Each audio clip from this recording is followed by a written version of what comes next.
C'en est fini du monde et des choses du monde.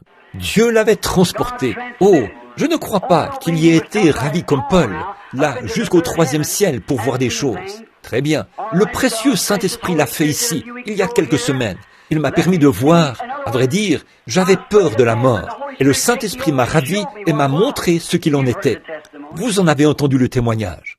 Alors, depuis que je suis revenu, mort, où est donc ton aiguillon? J'ai été transporté pour voir ce qu'il y a au-delà du rideau. Il m'a permis de revenir pour vous dire que là, de l'autre côté, nous ne sommes pas des fantômes et des esprits. Nous sommes des hommes et des femmes, jeunes, immortels, jamais malades. Juste là, au-delà du voile. La mort ne peut rien faire d'autre que de vous amener dans ce lieu-là. Eh bien, Jean était transporté de l'île de Patmos, dans l'esprit, jusqu'au jour du Seigneur. Ce jour-ci, c'est le jour des hommes. Les hommes se battent. Mais le jour du Seigneur viendra où ces royaumes deviendront les royaumes de notre Seigneur et de son Christ. Ce sera alors le grand millénium, le jour du Seigneur, le jour de sa venue, de son jugement. Ce sera le jour du Seigneur. Ce jour-ci, c'est le jour des hommes. C'est la raison pour laquelle ils vous critiquent et vous font tout ce qu'ils veulent. Mais il viendra un temps.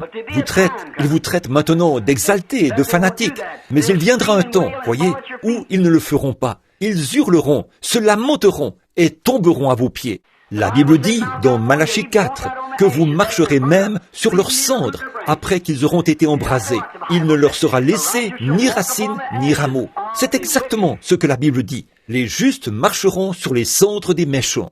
C'est tout à fait vrai. Il ne leur sera laissé ni racine ni rameau. Rien qui puisse leur permettre de revenir. Ils seront anéantis. Maintenant, ceci, c'est le jour de l'homme. Les actions de l'homme, les œuvres de l'homme, l'église de l'homme, les idées de l'homme. Mais le jour du Seigneur vient. Bon, il a été ravi en esprit au jour du Seigneur. Très bien. La première chose qu'il a entendue, après avoir été ravi en esprit au jour du Seigneur, là, nous sommes au verset 10. Ravi en esprit au jour du Seigneur. Et il entendit une voix comme une trompette. Ne laissons passer aucune parabole, là. S'il nous faut continuer cela demain, on pourra le faire, voyez. Que quelqu'un surveille l'horloge pour que je ne termine pas trop tard.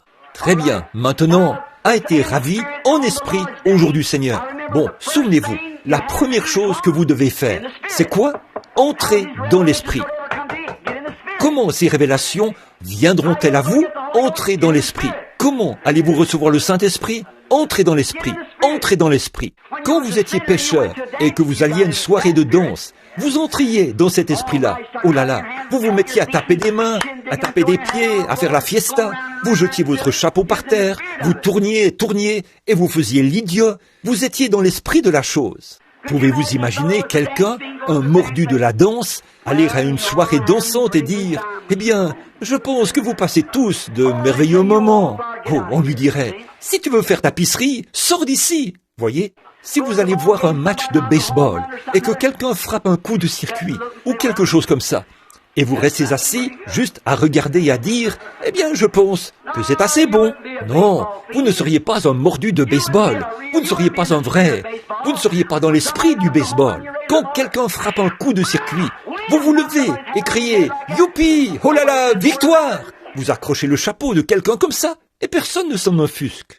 Puis, à l'église, quand vous entrez dans l'esprit, vous vous levez et criez « Gloire! Alléluia! Loué soit le Seigneur !» Quelqu'un se retourne et dit « Exalté !» Oh, frère Wood, je vais vous poser une question. Si nous sommes des exaltés, parce que nous faisons ça, alors eux, là-bas, ce sont des exaltés impies.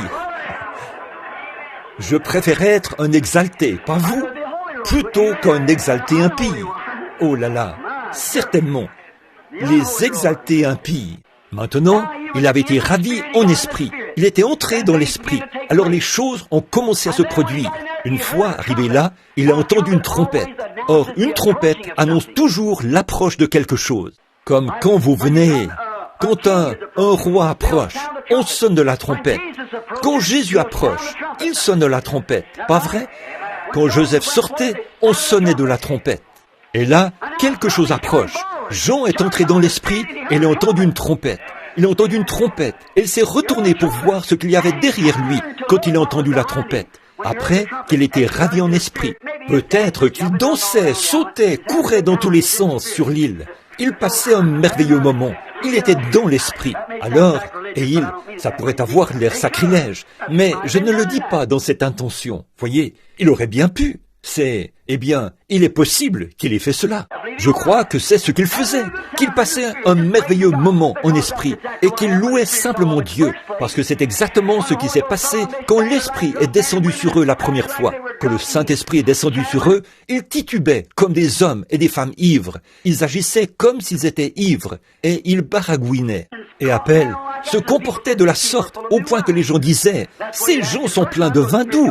C'est ainsi qu'ils s'étaient comportés la première fois. Alors, quand l'Esprit est revenu, Jean s'est probablement comporté de la même façon. Voyez, il n'y a rien de nouveau à ce sujet. C'est la religion à l'ancienne mode. Oui, ravi en esprit au jour du Seigneur. C'est ce que nous entendons là. Alors, qu'en est-il? Alors, qu'est-ce qui lui est arrivé? Ravi en esprit, là, il était transporté de cette île jusqu'au jour du Seigneur. Et dès qu'il est arrivé au jour du Seigneur, il a entendu une trompette.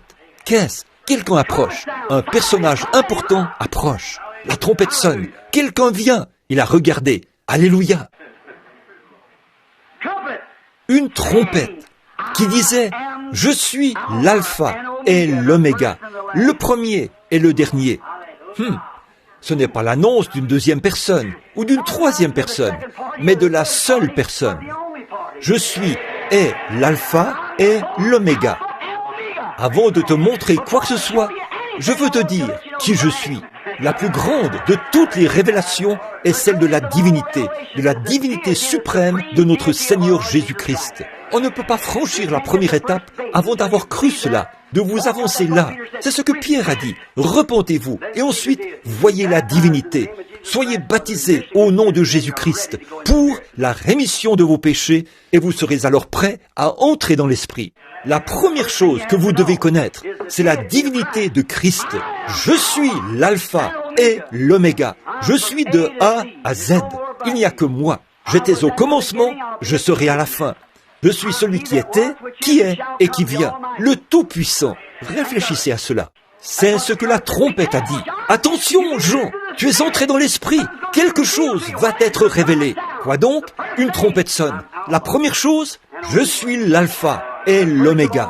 La première de toutes les révélations. Ô pécheur, incline-toi, repens-toi maintenant, avant qu'il ne soit trop tard. Je suis l'alpha et l'oméga. C'est la première chose qu'il lui a fait connaître. Qui il est? Qui est celui qui s'approche? Est-ce le roi Jésus, le roi Dieu, le roi Saint-Esprit? Il a dit, je suis tout cela. Je suis de A à Z. Je suis le commencement et la fin. Je suis celui qui est immortel, l'Éternel. Un peu plus loin, nous le voyons en regardant les 7 éléments de sa personne. Nous voyons ce qu'il est, là. Je suis le commencement et la fin. Je suis l'alpha et l'oméga, le premier et le dernier. J'étais là avant qu'il y ait un premier. Et après qu'il n'y aura plus de dernier, je serai toujours là, en d'autres termes. Le premier est le dernier. Ce que tu vois, écris-le dans un livre. Et on voit aux 7 églises, à Éphèse, Smyrne, Pergame, Thyatire, Sardes, Philadelphie et à Laodicée. Très bien. Alors,